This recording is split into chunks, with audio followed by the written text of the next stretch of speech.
All right, well, it's 9 o'clock, so I'm going to go ahead and get started. So again, we had a few people walk in earlier. So this is Advanced JEA Configurations. My name is James Petty. I'm this is an old slide, so I'm now the VP of the DevOps Collective and also the treasurer. So kind of help run this event and put everything together. And that's my Twitter handle. I'd appreciate it if you'd give me a follow. I retweet a lot of good stuff and retweet a lot of and put out a lot of tips and tricks that you guys might find useful. All right, so kind of go in a little bit what we're going to talk about today. So we got 5 things that we're going to try to talk about. We're going to go over and do an overview of what JEA is. We're going to go over what the configuration files look like and what the modules look like. That way we'll all make sure we're on the same page and that we're using the same terminology both correctly, make sure I'm saying the same thing, and make sure you understand what I'm saying. Then we're going to go over logging and transcription. While that's not necessarily an advanced configuration, it's probably one of the most important, if not the most important thing that you need to implement when you're implementing JEA, because you're giving access to these endpoints, so you want to make sure you have a recorded history of what your users are doing. Then we're going to go over run as accounts. These are kind of iffies. There's not really a great, well, let's say that. Most everything you do, you're going to want to use a virtual account because that virtual account gets stood up and torn down when it needs. Run as accounts, you can pass through your credentials. You can run it as a GMSA, or where you can set another user, such if you have a task that needs to run as a domain admin, you can give it a domain admin credential, and we'll show you how to do that. Logon scripts, that is how I'm kind of doing a lot of my logging, because the built-in logging that they have is not that great. So we're going to show you kind of a tip that I came up with on how to do that. And then hopefully we're going to have some time to go over kind of what I like to call a break glass account that has really lots of access to do lots of things, but you have to jump through a whole lot of hoops to get there. And when you do, all the bells and whistles and sirens go off and all the emails go out. But one of the biggest points of JEA is we want to make sure that the technology is not a roadblock for allowing someone to do their job.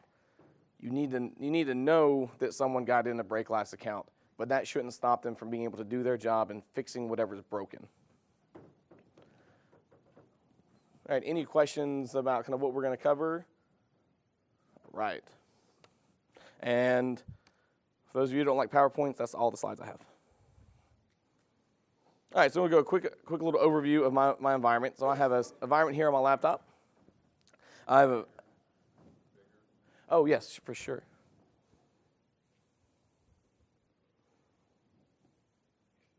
How's that? Better? Can you see it in the back? Good? Excellent. All right, so I have a domain controller that's doing domain controller-y things. We're not actually gonna play with him. Gonna play with him for a little bit. But I also have I have server 1 and server 2. Server 1 is what we're looking at. It's where all my scripts are, and server 2 is the server that we're going to be manipulating and playing with. These are all 3 servers are 2016 servers. So the domain is called puzzles.local, and I have 2 users. I have Ted and Marshall, and they're both domain admins. But we're going to see how we can restrict both Ted and Marshall's abilities to do things on these endpoints. All right, so we'll do kind of a quick overview, real quick, just kind of make sure we're all level set. So this is our PSSC file. So this is our configuration file. This is, if you were in my session last year, or if you read the book, the PowerShell conference book, I like to call this the who file. So I have a who and a what, because PSSC and the other one is just kind of, the PSM1 file just gets confusing with terminologies. So we can see here that we can, down here at the bottom here, this is where we're actually saying who can do what. So we have Marshall, and his capability is a module that's called demo. So this file is pretty easy to create. You just do the new PS role capability file, and it will spit all this out for you. And this is also where you put the transcription. We'll go over that in a little bit. And in this part, this is the most important part right here when we talk, once we start getting these run as accounts. So by default, everything is set to not run as a virtual account. So it's set to run as the account like you're passing your credentials through. If you want to use the virtual account, which you all should, then you have to put this in here. Otherwise, the default is false.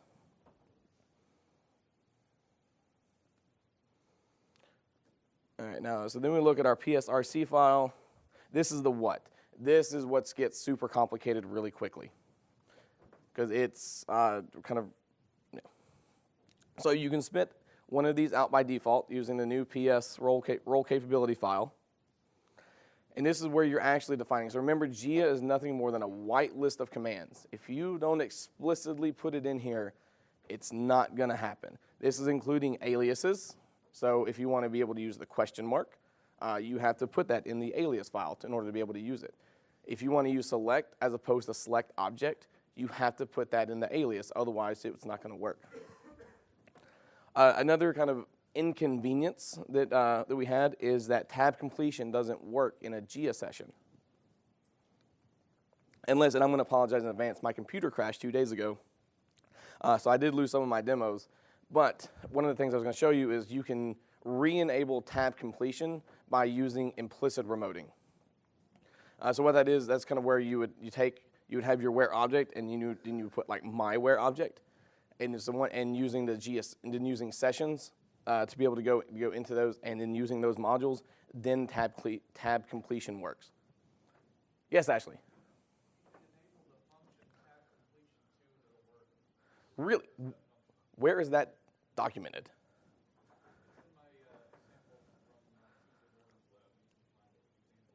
Okay, I will find that because that's going to make my help desk really happy.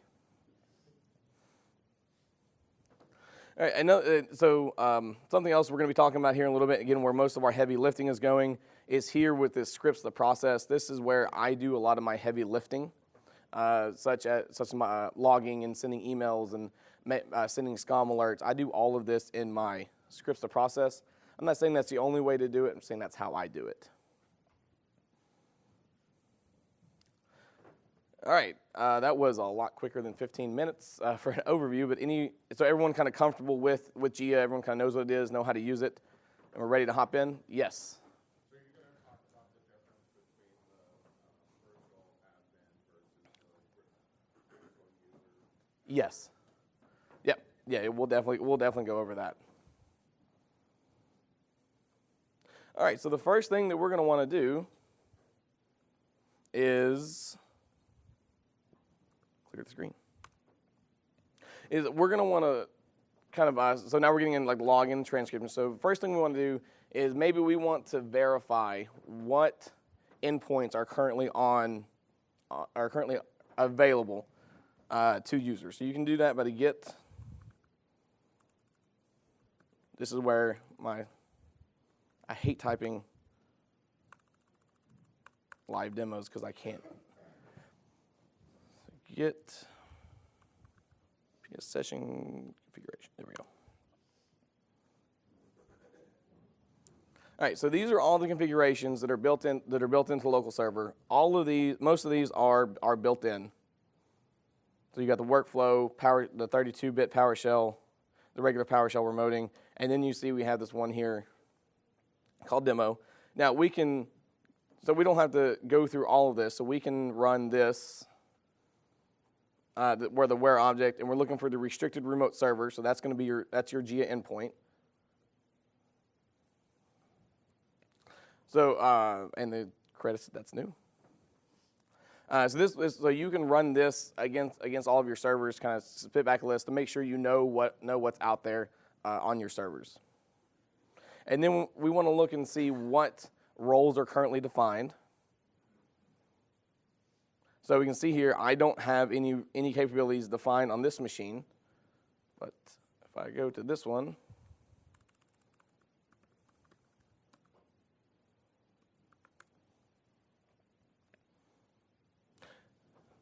going to take a little bit. I can already hear my fan kicking in.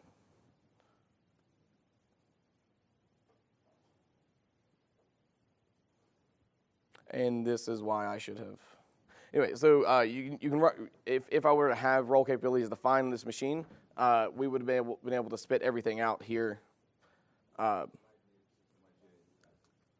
sorry?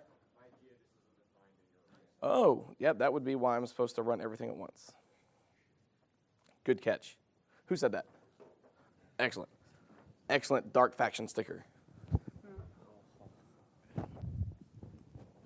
All right, there we go. So now we can see that that Marshall now has the capability to run my demo module. All right, so again, I just did regular remoting right here. So now we're going to enter the demo configuration. So we use this configuration name here. You can call this whatever you wish. Just demo was a lot easier. I'm using a user, or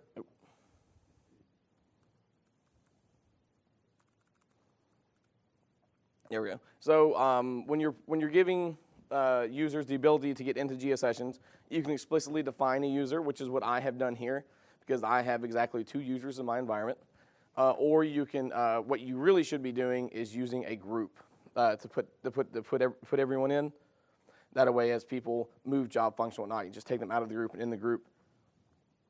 Because if you explicitly define it, then every time you put someone else in, you have to re-register that endpoint. So if you just use the group, it's a whole lot easier.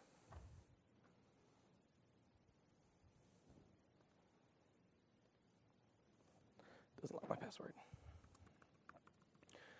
My password also expired this morning in this lab, so.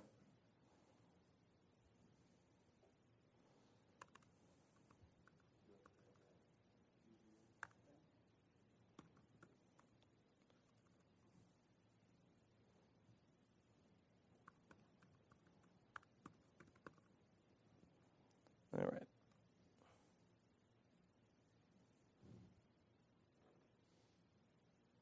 Oh, okay. This is in the wrong spot, but I'll go. So I thought I was entering in a session, not. So this is the list of commands that Marshall can currently run on this machine. So I thought I took it out. That's my apologies for being out of order.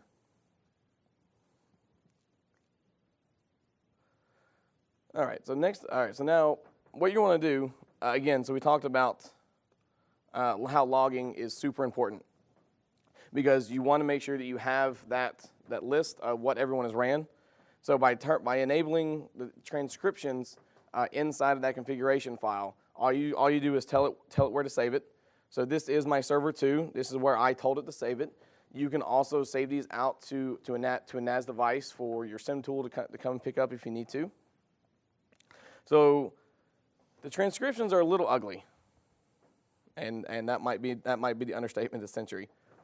But the good news is you have who is doing what. So we know that we have Marshall was the actual user that initiated the session. We have the name of the account that he created. So again, it creates the account, the virtual account, when it needs it. So this is the name of the account. So that way, if an endpoint did get hacked or did get taken advantage of, you can actually start looking through the logs. It's going to say that it was this account. This is actually a GMSA account that we'll go over a little bit, but this is the account that did the work. This is it, and that's what they connect to. And then we start having kind of what they did. Now, it'd be really nice if we had a full just dump of everything they typed in, but that's not quite how it works. But what it does, so we see we ran the command, git command, and then we see all of the objects that it returned. We don't get the nice pretty display that that the user had on the screen. But it does return all of the objects that it ran. So we are able to kind of see what it did. So you can see it came back with 2. That's one of the commands that it came back, and that's all of the information and the objects that came back, and it came back with a count of 2. So this is what it looks for. Again, it's not pretty, but it does give you exactly what that user did. So I highly suggest you enable the logging and the transcription We're going to go over logging a little bit more and kind of my tips and tricks thing. But definitely want to have that. And you want to have this stored in an area where the virtual account you're using the account doesn't have access to. So I'm saving this in my C program data. So I'm going to explicitly make sure that that virtual account does not have access. That way, if your rogue admin is in there doing something they're not supposed to be doing, they can't go and delete the log file that's covering their tracks. So again, you can put this wherever you want. Just make sure you lock down the security on that area.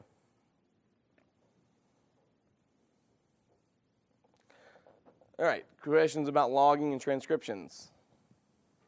I'm out of doc fraction stickers, I'm sorry, but yes, we'll still take questions. Is there any log rotation? No, it will, so if you look in this, so it will just keep filling up the file directory. So this is where you would want to probably create a scheduled task to come and clean itself up. You could create your own module, your own function, your run as script, or the script that runs when you log in, to go and clean it up for you if you wanted to. But by itself, it will just keep exploding the text files until it runs out of space. Yes. It uses the count that it's.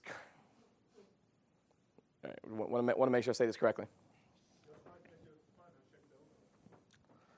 Okay, we can do that. So it uses the account that it's using I believe it uses the end user's permissions. So if I were to run this as Marshall, everything's being done with that virtual account, but Marshall is the one that's going to write that log file out. Yeah, so you can see this one here. This is my GMSA that I used to connect to it. So in this instance, you have to make sure Marshall has write access to a particular area.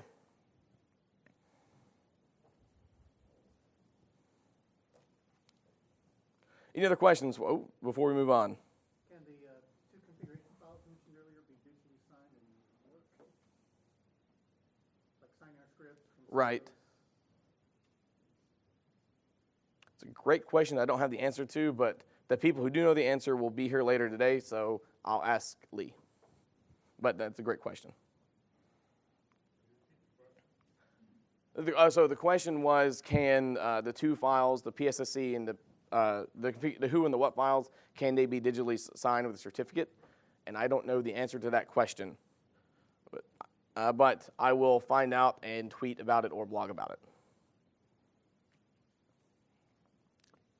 All right, so the next thing that we're going to do is the run as accounts. So again, the virtual account gets created and destroyed when it's needed, and as soon as you exit the session, it throws it away, and the next time it creates a new one. This is what you should be using by default. But sometimes you have a need to not need a virtual account. Maybe you have some process defined in your environment that requires it to be ran as a service account or with elevated privileges or maybe a domain admin. Is this something that only they can do? Like for instance, in my environment, only a domain admin can create an SPN. Creating SPN is one of the easiest things in the world. I should be able to let my tier 2 admins do that. I shouldn't have to do that. So we can take I'm getting ahead of myself. So again, you want to make sure you do the run as virtual account is true because the default is false. You can also, if you need to, so by default, that virtual account is going to be put into the local administrators group of that server. But you can use this command, the run as virtual account groups, and that will put the account in the appropriate local group on the server. And then it will not put it in the local administrators group. If you don't put this, the default is local administrator. But in this instance right here, my account would go in the print operators group, and that's all. Now, it doesn't actually work because the print operators group can't really do anything because it doesn't have permissions to run anything on the server. But if you needed to put this in the network operations group or something like that, this only works for local groups. You cannot put them on. You cannot put it in domain groups. So this is what we would edit our file to look like. So let's just go ahead and run this, and then we'll take a look and see what it looks like. So all I've done here is run as virtual account is true, and I'm putting my the account is going to be in the backup operators group. So here we can take a look at the new file. Where did it go?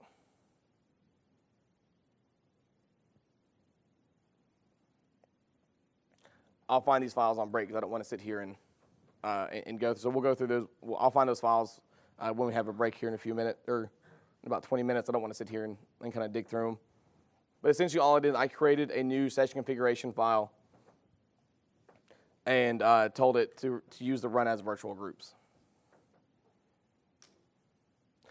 So fun fact, if you are running this, all right, trick question. So we said that when you do the virtual accounts, if you don't explicitly put the group, it goes into the local administrators group. What do you think happens when you run this on a domain controller? That's correct. The virtual account is now a domain admin. So you need to be very careful when you're creating JEA endpoints on domain controllers, because all of a sudden, little Johnny in the help desk is now a domain admin. Now he can't do much because the endpoint is restrained. But if you're not careful, like if you have, I don't know, import the AD module when you're logging in through that session, now all of a sudden little Johnny, who's not supposed to be doing anything other than answering the phones, can now reset everybody's password. So be very careful when you do that.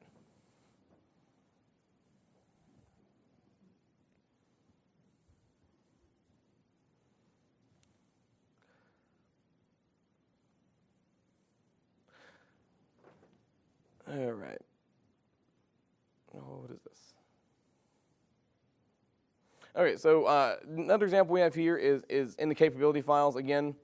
So this may be kind of a little bit of overview, but something that I was having problems with in my demo, which is why it's here, is the external visible commands. So by default this is commented out, but this is where you can put ping, NSLOOKUP. So in this one, who am I? That way, when I'm doing the demos, I can actually run and see the account that I'm running as. Yeah. So let's just run this. All right. Okay, and this was supposed to be taken out in the last demo, and it's not here. But thought the fire alarm was going off. I was getting a little worried. All right, so any questions or comments about the run as accounts? Yes? So why should we be using virtual accounts instead of just the user's account? So the virtual account one, so you never know the password for it. Oh, good, yeah, sorry. So the question is, why should we be using virtual accounts as opposed to passing the credentials through? The biggest thing is for security. That virtual account gets created as it needed, so you never have a need for a password. So if the user already has the rights to do it on the machine, then there's no point in creating a JEA endpoint for it, because then they can just use it, whatever remote tool they're doing, whatever they need to do their job. The JEA endpoint is constrained, whitelisted set of commands that you don't necessarily want them to have through File Explorer, computer management, or something like that. Did I answer your question? And so again, the biggest thing, that password is never known to anybody, so that account can never get compromised. All right, Brad. What I was going to say as well is the very example you gave oops, I just put this guy in the administrators group on a domain controller. That addition of that domain admin privilege would then be usable by that account outside of JEA sessions, and you just gave your actual help desk employee domain admin at that point. Right. Giving a virtual account to like a regular admin. Yeah, so at all costs, the virtual accounts are definitely the way to go. Yeah, and so the biggest thing, or at least for me, is the account can never be compromised because you don't know what that account's name is, nor do you know what your password is. And like Brad was saying, as soon as that session is terminated, that account's gone. So even if somehow it did get compromised, it's only living for that short amount of time. Yes? So is that assumption correct that if you have it set to use pass-through user credentials, does that also put them in the local admin group, or is it only doing that when you're using a virtual account? It will put them, if you pass through the credentials, I believe it will put them in the local administrators group at that time. I believe that's correct. I'll double check with that and get back to you. But I believe that's correct. Isn't it so that if you have group managed service accounts, you don't have this group, like putting people in groups or whatever. It's a group managed service account that has the rights. Right. Yeah, so actually we'll put a pin in that because we're going over how to use a GMSA in just a few minutes. Because the group managed service account is definitely kind of the way to go if you have to have. So really the only reason why I would see needing to pass credentials all the way through is if they were trying to connect to something else, like doing a file copy or something. Right, yeah, so it could help with a double hop issue is really the only reason to pass through the credentials.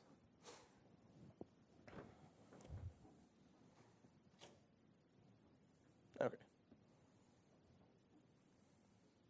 Any other questions about the run as accounts?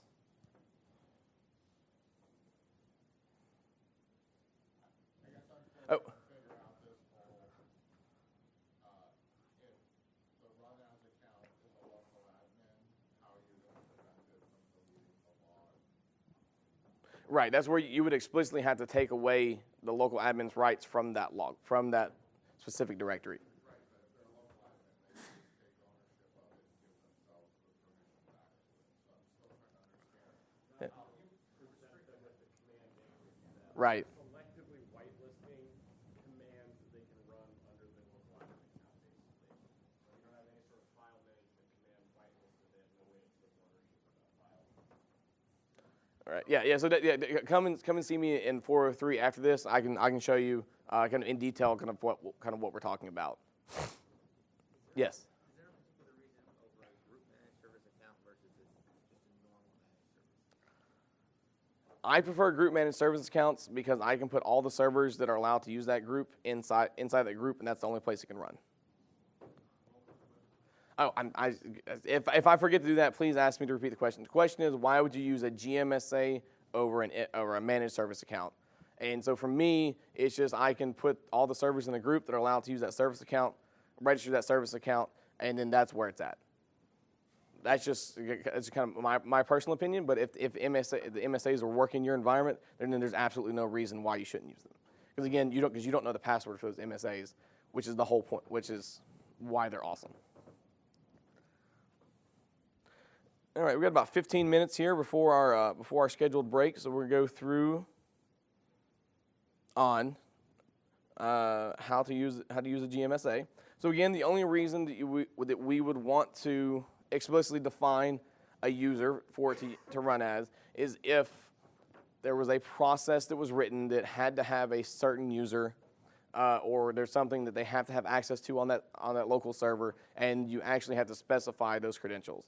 That would be the only reason why you'd want to do this. This implements a whole major security hole in your environment by using these run as credentials. So you want to make sure that you have a valid reason to do it, and there are valid reasons for this. You just need to make sure that it is what you need for your environment. So if we want to use the group managed service account in particular, so we said the run as virtual account is false by default, but sometimes the defaults don't work explicitly well like we think they're going to.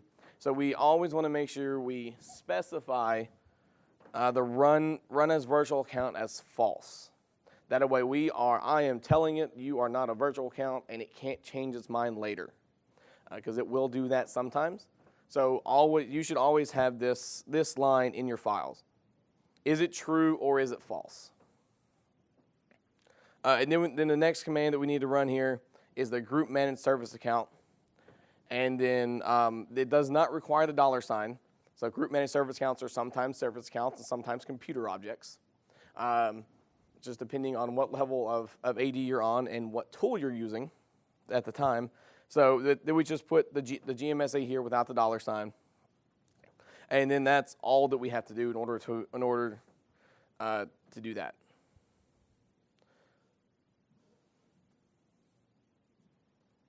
So we're going to run this. So all this is doing, I'm just creating a new configuration file. Now, just to kind of point something out for everyone out there, this little warning here, the only reason I'm getting this warning is because I'm using a remote session to create a configuration file. But but in this command here that I have hidden now, I have the register command. So when you run this, it restarts WinRM. So that's why it's spitting out this warning every time, because it's killing my session. You shouldn't see that in your environment unless you're doing the exact scenario that I'm doing. I just wanted to point that out, that we didn't do anything wrong and nothing broke. It's just the way that I have my lab set up. All right, so now we set our configuration file to run as our GMSA. So hopefully I still have so my favorite command is who am I? So I'm going to make sure that's in there so we can actually see who we're running as. So now we're going to enter our session.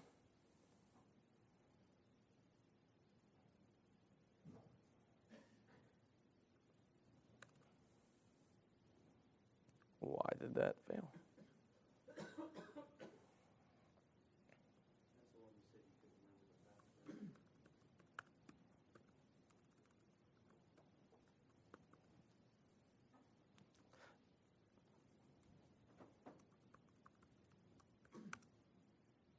I locked myself out of my own server. Alrighty then. All right, well, why don't we go, let's take our break just a few minutes early. So give you guys 15 minutes. We'll come back at a quarter till, so we'll give you guys 18 minutes, and then I'll figure out why I locked myself out of my server. So we're going to go ahead and get back started. So I apologize for that. But we had, like I said, my service account password expired this morning that I was using.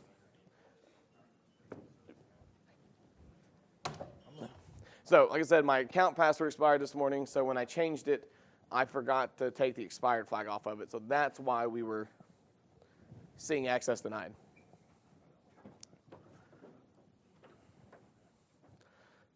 All right, but what we want to do here is, all right, so we're going to enter our session here. So we have our credentials. I have my credentials saved at the top because I'm a terrible typist and can't type, as I'm sure you've already seen already. So we're entering in the configuration demo. So we're going to do that.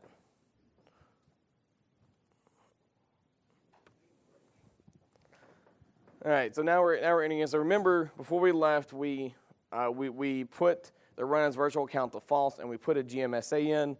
So now Marshall is the one that logged in. If we run the command, who am I? We now see that I'm running as the GMSA. Notice sometimes it has a $sign, sometimes it doesn't. Here it does. So now everything that's done in this context is done as that GMSA. So what we're going to do is we're just going to make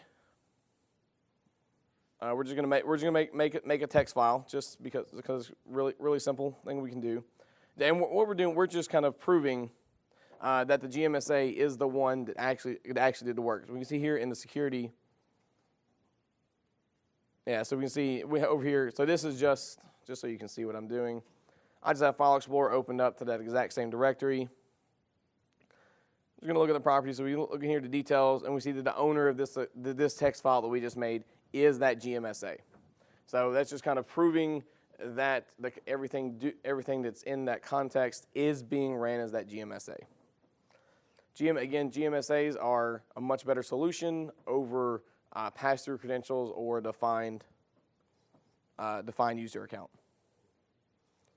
All right, like I said, my computer did crash a few days ago. I lost a couple of my demos, but one of the demos was the pass-through credential. You do that very much the same way as you do here. So you take this group managed service account line out, and then there's a flag you can put in here to pass through your credentials. Again, big major security flaw when you do that. So only do that if you absolutely have to. And this is where we were supposed to take the break before the lab went boom. All right. Any last minute questions about run as accounts? All right. So I did have a couple points of clarification from people coming up during the break. The first question was, does JEA run on Linux machines? And the answer is no. JEA is built on using WinRM endpoints, and WinRM just doesn't exist on Linux machines. Sudo root files is about the only way that I'm aware of to kind of do that. Another point of clarification that we had was that the transcript log is written by the system account, not as the person who initiated it. That was my fault. That was on the impression I've been for the last 3 or 4 years. So we did get that clarification. And the last point of clarification was the question of what happens if you're using a pass-through credential and does that user automatically get added to the local admin group like the virtual account does? And the answer is no. So if you're using the pass-through credentials, it does not put that user in the local admins group like we thought it did. So I just wanted to make sure we pass those along. All right, so the logon, next thing we're going to talk about is our logon scripts. This is where I do, again, this is just my personal opinion, how I have things implemented. I'm not saying it's the best way, it's just how I did it. This is how I do most of my security and my logging. Because inside of my startup scripts, I can put anything I want, and the system account is going to run, or the system account is the one that's going to run that the logon script before the session is presented to Marshall. So again, I'm putting, just kind of show what we're doing. We're going back as a virtual account, and then this script's the process. This is the script that's gonna, when you run to it, this is where it's going to start doing everything. So this does, I do believe this does need to be local to the machine. I don't believe you can call it out to UNC path. So maybe you want to have like some kind of release pipeline that can copy that file out. And then of course make sure that they don't have access to monkey with it. So I'm just going to run this so that we can watch our script process.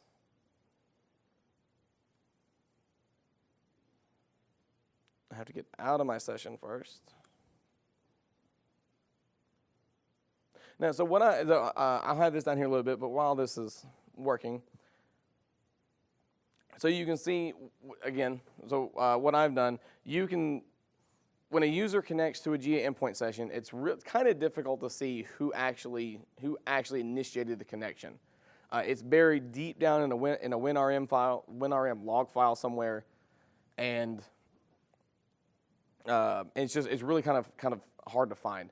What I have done on my machines is I have created a new log file, and inside of my scripts of process, I have an entry here to write to that log file, and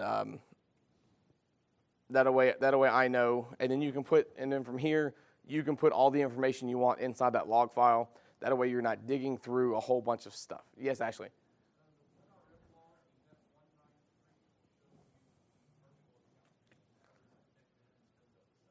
Right, but I don't think it tells you who spun up the session, though.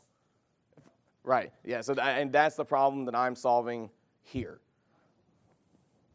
Yeah, so while all this is doing is just writing a simple message, you can very easily just take who actually initiated that connection, write that to the log file, and be done with it. So again, this is how I've gotten around the security protocol. There are different ways to do it, but that's how we're going to do it today. All right, so now we're going to enter so we've done this. We've done our script. So we can just simply say there, this again, all I did was write host or write output. I told it, kind of scaring Marshall a little bit. I know that you logged in. Here's the name of your account, and then I'm sure your legal department has some kind of notice that you need to put on all of your machines. So this is a great way to do that.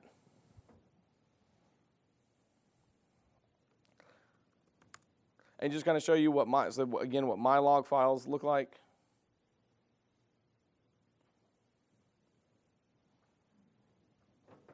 Well, I guess there's actually no need to actually go through and do this, but because it should already be there. All right. So you can see, so this is what my log file looks like. Because it's in the startup script, it writes to the log file on the local machine every time, and then now I just use my whatever tool I'm using to do log monitoring, set it up to look for whatever event ID it's looking for, and then from there you can start triggering emails. I really tried to get working an SNMTP client, but my lab doesn't have access to the internet.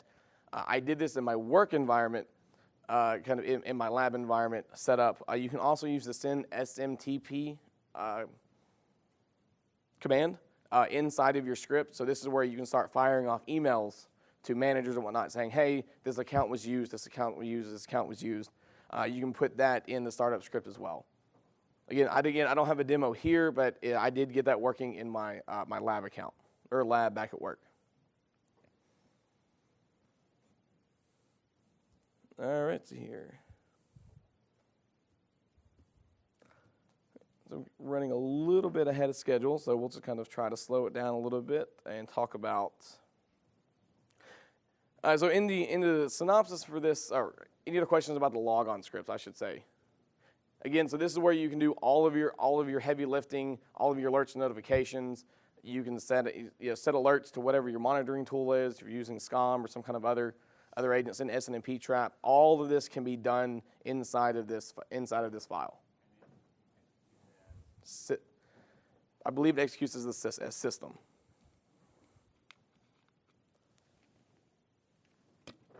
All right, so in the synopsis or for this session, we talked about how we were going to create a break glass type account. Something went terribly wrong. Your only domain admin is on a cruise off in the middle of the Atlantic Ocean, and he can't log in and help you. So the kind of what do you do in that type scenario? So what we can do is using the privileged access management functionality. Again, so you need to be on server 2016 AD functional level to take advantage of this. If you're not there already, you should get there because this is my favorite tool they have. So using the privileged access management function, I can add a user to a group for a limited amount of time. I can specify the number of seconds that I want this user to be in a group. So, and you really don't even need this for a break glass account. This could be if you need to have a process run at midnight every night, and it needs to run as a specific user. Maybe it's grabbing something off a SharePoint site. So you want to use that pass-through credential to pass it through, but you only want that user to have it from midnight to 12:30. This is the perfect opportunity to do that. So you have your script automatically add Marshall or whoever your user to the group. Tell them they're allowed to be in there for 30 minutes. Then your scheduled task can then kick off your JEA configuration, your JEA session, do whatever it needs to do, and then automatically take them back out of that group. And now not only do you have constrained endpoint, but now you have put a constrained time limit that user can use that constrained endpoint.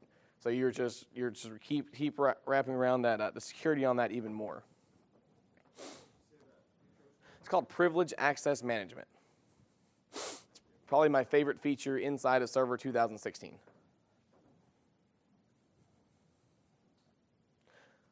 So this would be a great instance. Let's say you have a nightly processing job where you create all of your new Active Directory accounts. You could pay, you could have a script that someone have rights and access to Active Directory to create new user accounts, or you could have a GMSA do this on a scheduled task that reads everything out of your CSV that HR gives you, and then you just have the scheduled task run this because you don't want to give everyone that access. Be able to create new accounts because then they can just create an account and do malicious things with it. So this will help you kind of automate things in your environment. Again, continuously wrapping around that's the security blanket around everything.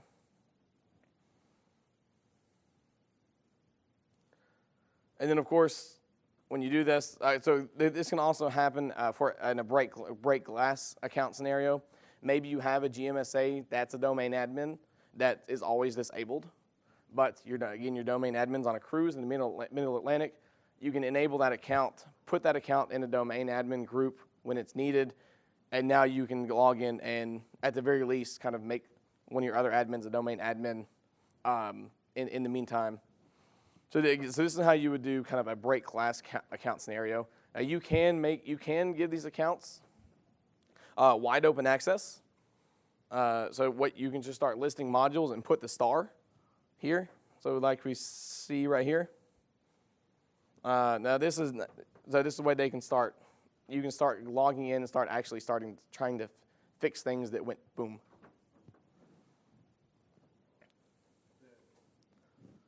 The get process and get service are redundant with the get star though, right? Or is there a different reason for that? Yes, they are redundant. Yeah, this is where I just kept building on top of my demo, going back and forth. But yeah, you're right. So now going back to our scenario of a nightly process, we have our ability to whitelist, set AD user, create a new AD user, remove an AD user, or set AD account password. So again, you need to be careful when you're giving these rights, but I'm assuming if you're whitelisting these that you have a reason why you want to do this. All right, so we're just gonna create a new session here.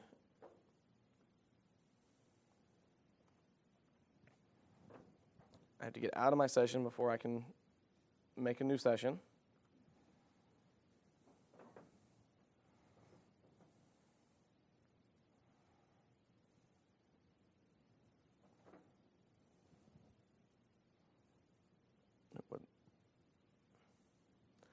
Got some red text. That's not supposed to happen. Oh, that's just okay. That's fine. All right. So now we're logging back in. So again, we've done our scripts. All of our bells and whistles have went off at this point. So here we didn't go over this, but we got a little bit extra time, so we can. So I've loaded the Active Directory module here into this session. So we can see this module is to import Active Directory. Now, fun tip, if you were to expose commandlets for a module that's not on the machine, the whole thing goes boom, and it doesn't work. So you do need to be careful here. So like in my environment, this would be a separate endpoint on the machine than my regular general session, than my general one. That's just how I have everything done, because the Active Directory module wasn't on here. So the whole thing would go boom, and then you couldn't log in, and none of these commands would work at all. All right, so we're loading the modules to import. 9 times out of 10, if you want to get star, I don't care. I don't care if you can get whatever. And then we're also this was up earlier, and I forgot to point it out. We're exposing the file system. That's how we were able to do a set location, create new files. Yes. Is there a limit on the number of functions that can be imported or commands that can be imported? I haven't found any, but you need to be asking yourself, why do you need to expose so many? Just theoretically, what Right. platform would like. And then of course I don't have an example in here, but you can also, if you have a function or a module that you have wrote for your company, but it's just of you. It's not the web management or the SQL tools. You can do that here in the modules to import. You can import your own modules in here as well, and then from there use your own commands. In your own script, say you like have a help check. Right. And it goes to there and it starts services and then it restarts services, whatever. If they have access to your script, but it calls other like restart service, do you have to give them access to the restart service, or just give them access to your? That's your script. Yeah, right. Yeah, just your script. That's the beauty of it. So you create a script that does what you want. You Right. add some parameters. Yeah. And then you give them access to that script, so they can exactly do what you want. But they don't have to have access. It's not just like, To get service or something. Right, exactly. So that's the beauty. One of the best things about JEA is that you can write a script, and like, okay, help desk, run this script when this happens, and then And then they can, now your script needs to have, if you're calling an AD module or an AD command, that script's going to have to import that module in order to do it. But yeah, so they don't necessarily have to have the rights to do all that. Yes. So, I think you might have mentioned this earlier. How does this handle all .NET methods and classes? So, does any of this stop me from sending commands to AD via the AD assign class or anything like that? I don't think so, but we'll have to double check on that one. There is a setting in the JEA where if you allow general language stuff, you don't want to do that because then you have all doors open. It's the whole thing, but there is possible to open that way. Right. Yeah. I know in the language support you can tell it to. Okay, my question is specifically how to disallow that. Oh, is this allowed by default? Okay, cool. Yeah. Okay, I thought you were asking how to allow it. No. That's a big can of worms. Oh, okay. Oh yeah, for sure. All right, so what we've done, so I did the one thing I told you not to do, but because my environment's really small. So I went into our domain controller, simply because that's where the only server I have that AD's installed. So we can see that we're running as our virtual account. Now remember, this virtual account is now a domain admin, but I am also be able to whitelist the commands that it has. And because I forgot to clean up my environment, we're going to delete a user. I'm sure there's a valid reason for it. But just kind of showing that we can use our built-in Active Directory commands. So we can see here we can create. As a virtual account, it's able to create these accounts. I could, if I expose the points, I could start moving them or expose the commands. I can start moving them around, and then, like I said, I can delete Barney. He's no longer an employee here. If I'm gonna. And then, now this is kind of where you get a little, you have to make sure you're getting very specific with what you can do, because if you have the ability to set AD password, if you were to do set star and you imported Active Directory module, I can now reset everybody's password. And once I have your password and add you to a new group, I don't need a JEA endpoint session anymore. I'm a domain admin. I can do whatever I want.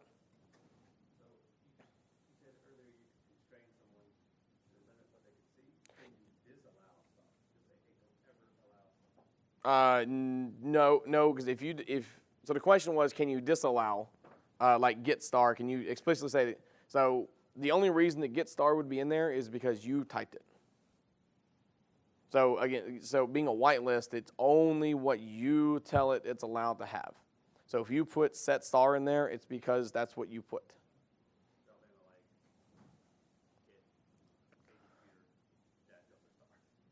Oh, okay. So it is possible to constrain the parameters on that they can run. I think it's implicit. So you can't say star. You'd have to just kind of live it. Yeah.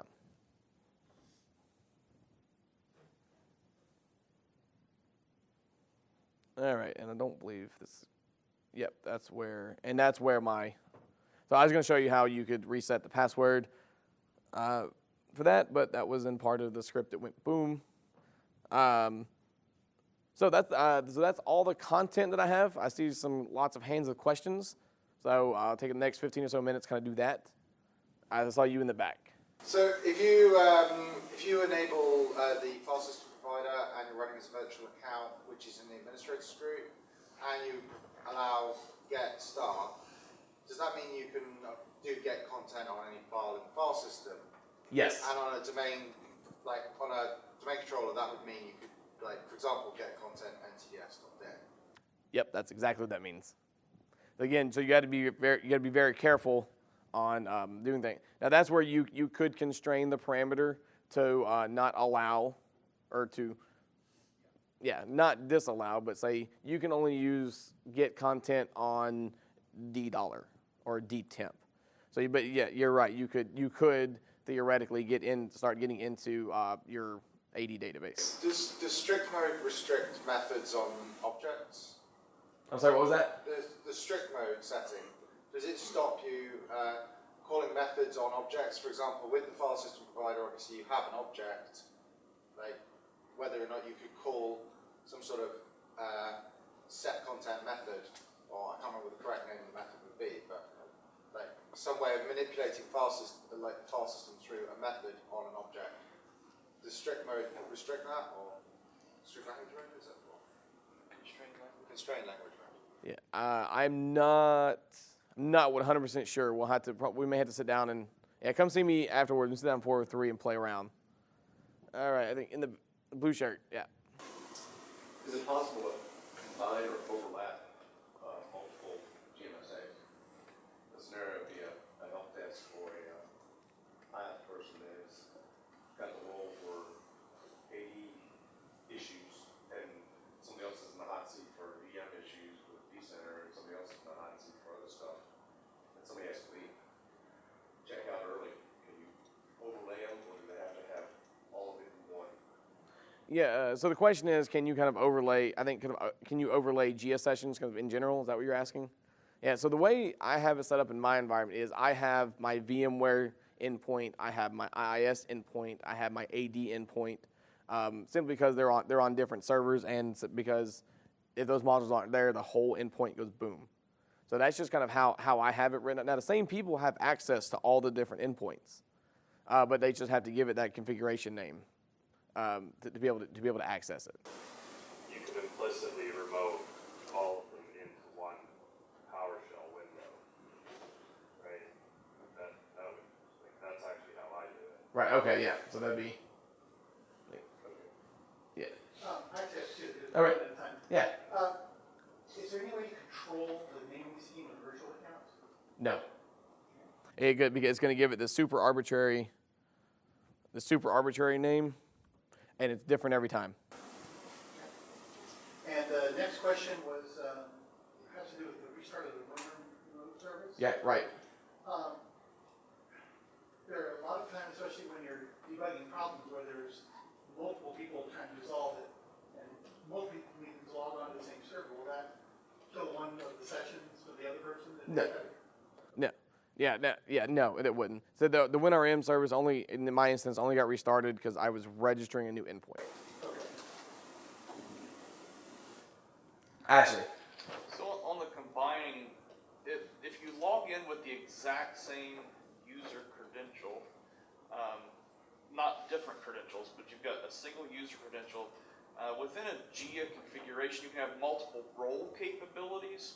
Those role capabilities have ACLs on them that you specify which groups can do that. So you can have a member of 2 different groups, and they will get the accumulated commandlets whitelisted for them from those 2 different role configurations within the JEA configuration. So you can actually create layers that way for a single user. It just depends on which groups. Right. So Alice is a member of the storage admins. She can see the storage commandlets.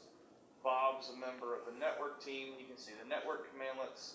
Charlie's a member of both teams. He can see both groups of commandlets. Right. Okay. Yeah. That's definitely one way. Maybe a better way to do it than I'm actually doing it, but. All right. So Yeah. Yeah. clarify what we just said. So you have like one configuration, but you have multiple roles, and if someone logged in using that configuration, but they're in the scope of multiple roles, they get the accumulated access for all Correct. of them? Okay. Yeah. So if I wanted to, now the syntax is just a little wrong here, but we'll get what we're looking for.